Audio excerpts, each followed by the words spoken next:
जय श्री कृष्णा। 5वां अध्याय श्री नारद जी के उपदेश से दक्ष पुत्रों की विरक्ति तथा नारद जी को दक्ष का शाप। ओम नमो भगवते वासुदेवाय। श्री सुखदेव जी कहते हैं, परीक्षित, भगवान के शक्ति संचार से दक्ष प्रजापति परम समर्थ हो गए थे। उन्हें पंचजन की पुत्री आशिकनी के से हर्षव नाम के 10,000 पुत्र उत्पन्न किए। राजन दक्ष के यह सभी पुत्र एक आचरण और एक स्वभाव के थे। जब उनके पिता दक्ष ने उन्हें संतान उत्पन्न करने की आज्ञा दी, तब वे तपस्या करने के विचार से पश्चिम दिशा की ओर चले गए। पश्चिम दिशा में सिंधु नदी पर समुद्र के संगम पर नारायण सर नाम का एक महान तीर्थ है। बड़े बड़े मुनि और सिद्ध पुरुष वहाँ निवास करते हैं। नारायण सर में स्नान करते ही हर्षियों के अंतःकरण शुद्ध हो गए। उनकी बुद्धि भगवत धर्म में लग गई। फिर भी अपने पिता दक्ष की आज्ञा से बंधे होने के कारण वह उग्र तपस्या ही करते रहे। जब देवर्षि नारद ने देखा कि भगवत धर्म में रुचि होने पर भी वह प्रजावृद्धि के लिए भी तत्पर हो रहे हैं, तब उन्होंने उनके पास आकर कहा, अरे हर्षवों, तुम प्रजापति हो तो क्या हुआ? वास्तव में तो तुम लोग मूर्ख ही हो। बताओ तो जब तुम लोगों ने पृथ्वी का अंत ही नहीं देखा, तब सृष्टि कैसे करोगे? बड़े खेद की बात है। देखो, एक ऐसा देश है जिसमें एक ही पुरुष है, एक ऐसा बिल है जिसे बाहर निकलने का रास्ता ही नहीं है, एक ऐसी स्त्री है जो बहुरूपिणी है, एक ऐसा पुरुष है जो व्यभिचारिणी का पति है, एक ऐसी नदी है जो आगे पीछे दोनों ओर बहती है, एक ऐसा विचित्र घर है जो 25 पदार्थों से बना है, एक ऐसा हंस है जिसकी कहानी बड़ी विचित्र है, एक ऐसा चक्र है जो छुरे और वज्र से बना हुआ है और अपने आप घूमता रहता है। मूर्ख हर्षियों, जब तक तुम लोग अपने सर्वज्ञ पिता के उचित उपदेश को समझ नहीं लोगे और उन उपयुक्त वस्तुओं को देख नहीं लोगे, तब तक उसके आज्ञानुसार सृष्टि कैसे कर सकते हो? श्री सुखदेव जी कहते हैं, परीक्षित, हर्ष जन्म से ही बड़े बुद्धिमान थे। वह देवर्षि नारद की ये गूढ़ वचन सुनकर अपनी बुद्धि से स्वयं ही विचार करने लगे। यह लिंग शरीर है जिसे साधारण जीव कहते हैं, पृथ्वी है और यही आत्मा का अनादि बंधन है। इसका अंत देखे बिना मोक्ष के अनुपयोगी कर्मों में लगे रहने से क्या लाभ है? सचमुच ईश्वर एक ही है। वह जगत आदि तीनों अवस्थाओं और उसके अभिमानियों से भिन्न और साक्षी तुरीय है। वही सबका आश्रय है, परंतु उसका आश्रय कोई नहीं। वही भगवान है। उस प्रकृति आदि से अतीत नित्य मुक्त परमात्मा को देखे बिना भगवान के प्रति असमर्पित कर्मों के जिस जीव को क्या लाभ है? जैसे मनुष्य बिल रूप पाताल में प्रवेश करके वहाँ से नहीं लौट पाता, वैसे ही जीव सबको प्राप्त होकर संसार में नहीं लौटता। जो स्वयं अंतर ज्योति स्वरूप है, उस परमात्मा को जाने बिना विनाशवान स्वर्ग आदि फल देने वाले कर्मों को करने से क्या लाभ है? यह अपनी बुद्धि ही बहुरूपिणी और सत्व रज और गुणों को धारण करने वाले व्यभिचारिणी स्त्री भी के समान है।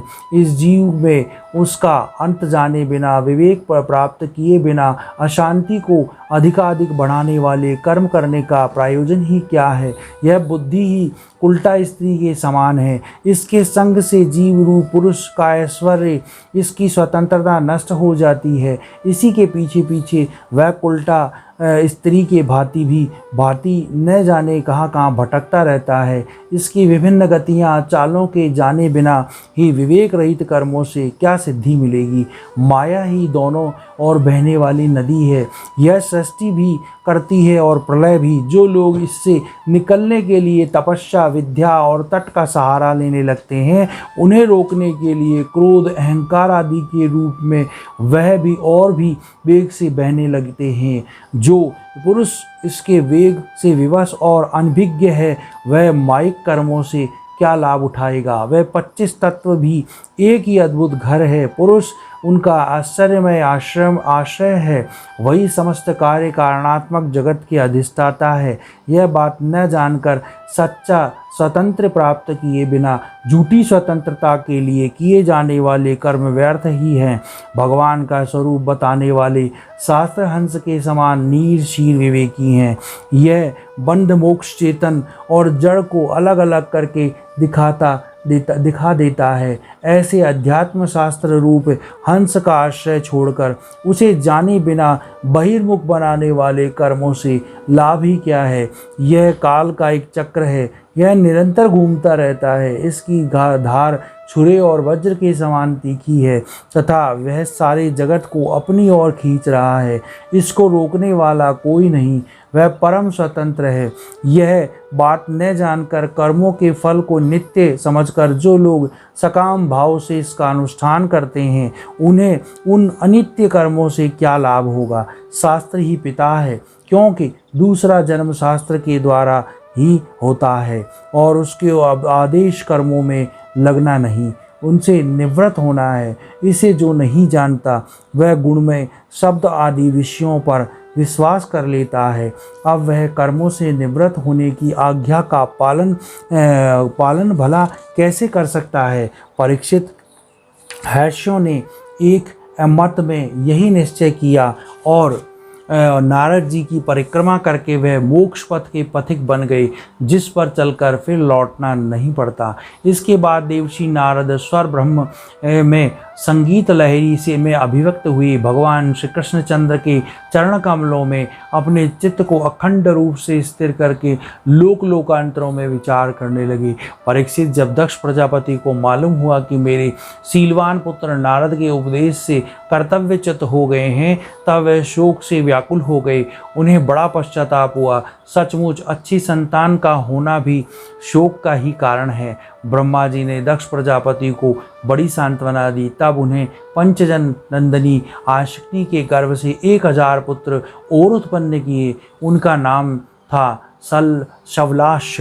वह भी अपने पिता दक्ष प्रजापति की आज्ञा पाकर प्रजा सृष्टि के उद्देश्य से तप करने के लिए उसी नारायण सरोवर पर गए, जहाँ जाकर उनके बड़े भाइयों ने सिद्धि प्राप्त की थी। शलवलों ने भी वहाँ जाकर उस सरोवर में स्नान किया। स्नान मात्र से ही उनके अंतःकरण के सारी मल धुल गए। अब वह परब्रह्म स्वप्रणव को जप करते हुए महान तपस्या में लग गए। कुछ महीनों तक केवल जल और कुछ महीनों तक केवल हवा पीकर ही उन्होंने हम नमस्कार पूर्वक ओंकार रूप भगवान नारायण का ध्यान करते हैं, जो विशुद्ध चित्त से निवास करते हैं, उन सब के अंतर्यामी हैं तथा सर्वव्यापक और परमहंस स्वरूप है। इस मंत्र का अभ्यास करते हुए मंत्राधिपति भगवान की आराधना की। परीक्षित, इस प्रकार दक्ष के पुत्र शलवल्य प्रजा षष्ठी के लिए तपस्या में संलग्न थे। उनके पास ही देवर्षि नारद आए और उन्होंने पहले के समान ही कूट वचन कहे। उन्होंने कहा, दक्ष प्रजापति के पुत्रों, मैं तुम लोगों को जो उपदेश देता हूँ उसे सुनो। तुम लोग जो अपने भाइयों से बड़ा प्रेम करते हो, इसलिए उनके मार्ग का अनुसंधान करो। जो धर्मज्ञ भाई अपने बड़े भाइयों के श्रेष्ठ मार्ग का अनुसरण करते हैं, वही सच्चा भाई है। वह पुण्यवान पुरुष परलोक में मरुदगणों के साथ आनंद भोगता है। परीक्षित, सलवलों को इस प्रकार उपदेश देकर देवर्षि नारद वहाँ से चले गए और उन लोगों ने भी अपने भाइयों का मार्ग का अनुगमन किया, क्योंकि नारद जी का दर्शन कभी व्यर्थ नहीं होता। वह उस पथ पर के पथिक बने जो अंतर्मुखी वृत्ति से प्राप्त होने योग्य, अत्यंत सुंदर और भगवत प्राप्ति के अनुकूल है। वह बीती हुई रात्रि के समान ना तो मार्ग से अब तक लौटे हैं और ना ही लौटेंगे ही। दक्ष प्रजापति ने देखा कि आजकल बहुत से अपशगुन हो रहे हैं। उसके चित्त में पुत्रों की अनिष्ट की आशंका हो गई। इतने में ही उन्हें मालूम हुआ कि पहले की भांति अब की बार भी नारद जी ने मेरे पुत्रों को चौपट कर दिया है। उन्हें अपने पुत्रों के कर्तव्यच्युत से बड़ा शोक हुआ और वे नारद जी पर बड़े क्रोधित हुए। उनके मिलने पर क्रोध के मारे दक्ष प्रजापति के होठ फड़कने लगे और वे आवेश में आकर भरकर नारद जी से बोले। दक्ष प्रजापति ने कहा, ओ दुष्ट, तुमने झूठ मूठ साधुओं का बाना पहन रखा है। हमारी भोले भाले बालकों को भिक्षुक का मार्ग दिखाकर तुमने हमारा बड़ा उपकार किया है। अभी उनके ब्रह्मचर्य से षष्ठ ऋषि ऋण, यज्ञ में देव ऋण और पुत्रोत्पत्ति से पितृ ऋण भी नहीं उतरा था। उन्हें अभी कर्मफल के नश्वरता के संबंध में भी कुछ विचार नहीं था, परंतु पापात्मन तुमने उन दोनों लोगों का सुख चौपट कर दिया। सचमुच तुम्हारे हृदय में दया का नाम भी नहीं है। तुम इस प्रकार बच्चों की बुद्धि बिगाड़ते फिरते रहते हो। तुमने भगवान के पार्षद में रहकर उनकी कीर्ति के कलंक लगाया है। सचमुच तुम बड़े निर्लज्ज हो। मैं जानता हूँ कि भगवान के पार्षद सदा सर्वदा दुखी प्राणियों पर दया करने के लिए व्यग्र रहते हैं, परंतु तुम प्रेम भाव का विनाश करने वाले हो। तुम उन लोगों से भी बैर करते हो जो किसी से बैर नहीं करते। यदि तुम ऐसा समझते हो तो वैराग्य में ही स्नेह पास विषय शक्ति का बंधन कट सकता है। तो तुम्हारा यह विचार ठीक है, क्योंकि तुम्हारे जैसे झूठ मूठ वैराग्य का स्वांग करने वालों से किसी का वैराग्य नहीं हो सकता। नारद, मनुष्य विषयों का अनुभव किए बिना उनकी कटुता नहीं जान सकता, इसलिए उनकी दुख रूपता का अनुभव होने पर स्वयं जैसा वैराग्य होता है वैसा दूसरों के बहकाने से नहीं होता। हम लोग सहग्रस्त हैं, अपनी धर्म मर्यादा का पालन करते हैं। एक बार पहले भी तुमने हमारा ऐसा अपकार किया था, अब हमने उसे सह लिया था। तुम तो हमारी वंश परंपरा के उच्छेद करने का ही उतारू हो गए हो। तुमने फिर हमारे साथ वही दुष्टता का व्यवहार किया, इसलिए मुड़ जाओ, लोकांतरों में भटकते रहो, कहीं भी तुम्हारे ठहरने का कोई ठौर नहीं हो। श्री सुखदेव जी कहते हैं, परीक्षित, संत शिरोमणि देवर्षि नारद ने बहुत अच्छा कहकर दक्ष का शाप स्वीकार कर लिया। संसार में बस साधुता इसी का नाम है कि बदला लेने की शक्ति रहने पर भी दूसरों का किया हुआ अपकार सह लिया जाए। अच्छा, 5वां अध्याय समाप्त। ओम नमो भगवते वासुदेवाय। बोलो भगवान श्री कृष्ण की जय।